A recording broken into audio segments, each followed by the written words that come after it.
আমরা চলে এসেছি এখন বীরভূমের মা ভাগনা পাহাড়ে, এবং এখানে পাহাড়েশ্বরী মায়ের মন্দিরও আছে, ব্রততীর্থ সাধনপীঠও আছে। রিনি রিহান আগে দৌড়ঝাঁপ করে উঠে পড়েছে, কোমর বেঁধে নিয়েছে। এখন মা ভাগ্নে পাহাড়কে আমরা কাছ থেকে দেখব। বীরভূমের একমাত্র পাহাড়, এবং যেটা পুরাণ মতে রয়েছে, দেখলাম যে এখানে নাকি বিশ্বকর্মা কাশিতে একদিনের ভেতর তৈরি করতে গেছিল, সেই সময় কিছু পাথর এরকমভাবে পড়ে যায়। আর একটা যেটা মাইথোলজিক্যাল কারণ রয়েছে, সেটা হচ্ছে রাম সেতু বানানোর জন্য যখন হিমালয় থেকে পাথর নিয়ে আসা হচ্ছিল, সেই সময় রথ থেকে কিছু পাথর আর কি এইখানে পড়ে গেছে।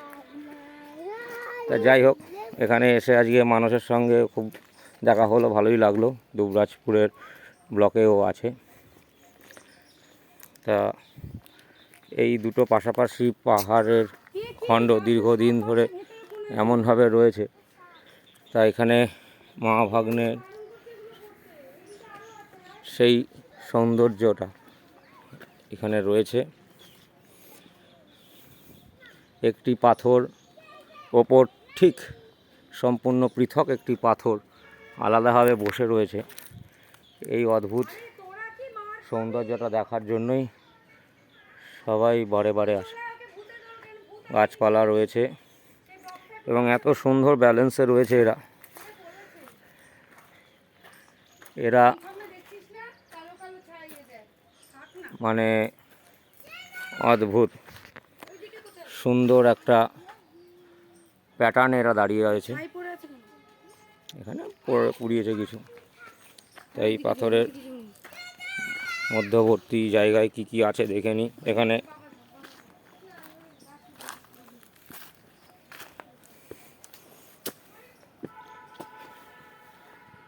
এই যে এখান থেকে একটু পরিষ্কারভাবে লাগছে। পাথরগুলোর স্বল্প মোচনের জন্য বিভিন্নভাবে ফেটে ফেটে রয়েছে। চলুন আমরা যাওয়ার চেষ্টা করি। এটা হচ্ছে পাহাড়েশ্বরী মন্দির, একে ঘিরেই গড়ে উঠেছে। সেই মন্দিরের নিস্তব্ধ পরিবেশ বেশ মনোমুগ্ধকর। বীরভূমের একমাত্র পাহাড় এবং তাকে ঘিরে এই সুন্দর পরিবেশ সত্যি মনোরম। পরিষ্কার পরিচ্ছন্ন, বেশি লোকজনের ঝামেলা নেই।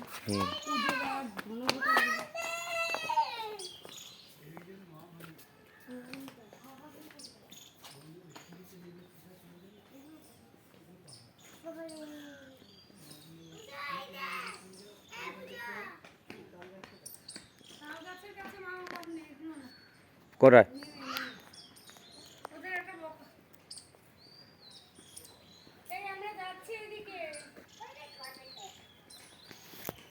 তাহলে যতক্ষণ যেটা আমরা এতক্ষণ ধরে দেখছিলাম সেটা মা ভাগ্নে নয়? ও, মা ভাগ্নের যেটা পাথরের নাম দিয়েছে, তাল গাছের কাছে।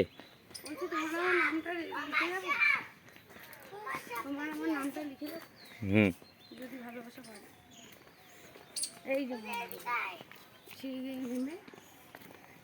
ও এই যে সেই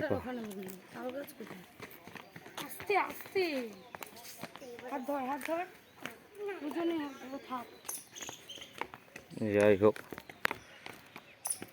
খুব সুন্দর ঢালাই করে দিয়েছে পাথরের ফাঁকে ফাঁকে যে রাস্তাগুলো গেছে। তিনি রিহান দৌড়াচ্ছে।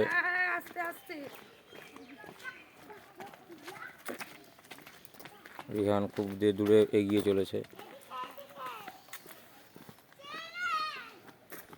এই হচ্ছে সেই মা ভাগ্নে পাহাড় এবং তার বিভিন্ন অংশ এই দুবরাজপুরের বুকে রয়েছে। অদ্ভুত সুন্দর জায়গা। হ্যাঁ হ্যাঁ, এইগুলো হচ্ছে রাম মন্দির নেওয়ার সময় সব নেওয়া হচ্ছিল। ওখানে সব পটি করে। দিয়ে পড়ে যাবি। একটা বাড়ি, শেষ অংশটা একটা বাড়ি। এটা রয়েছে রামাগ্নের পাহাড়ের পথের রাস্তা। চলুন দেখা যাক। এগুলোর নাম দেওয়া ছিল এখানে উদয়গিরি, খণ্ডগিরি, এরকম একটা নাম দিল। এবং একটা খণ্ড খণ্ড পাথর পড়ে আছে, তাই তো। এই অন্যরকম অনুভূতি এই জায়গাটা। হুম। অন্যরকম পাহাড়, অন্যরকম। পড়ে না, জল ছিলাম। জুতো খুলে। ও। এই জুতো পরে আয় তুই এরপর থেকে। আরো পরে আসবে তো। সব জুতো খোলা হচ্ছে, জুতো খুলে উঠতে হলো। ওই বাবার দিকে তাকাও। ওই যে, ওই যে। এটা কি এটা?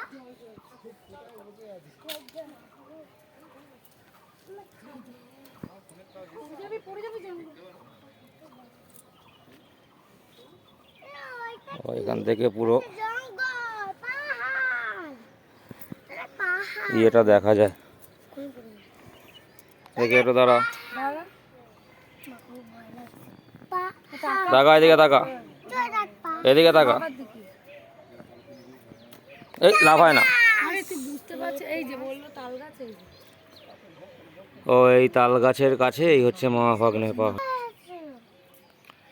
এই যে সেই তাল গাছ, এই তাল গাছের নিকট। রিহান কই? যেটা আমি বলেছিলাম। রিহান এদিকে আয়। এখানটা দাঁড়াও,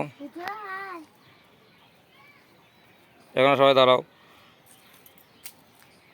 এম করে, এম করে। দাঁড়াও। সবাই দাঁড়িয়েছে। যাই হোক, এই হচ্ছে মহাভাগ্নে পাহাড়। এখানে অনেকগুলো সিনেমা শুটিং হয়েছে। গোসাইপুর সরগরমের সিনেমা শুটিং এখানেই হয়েছে, গোসাইপুর সরগরম। ধন্যবাদ। ভালো লাগলে আপনারা শেয়ার করবেন, লাইক করবেন, ঠিক আছে। বাবা তন্ত হুম। মন্ত করে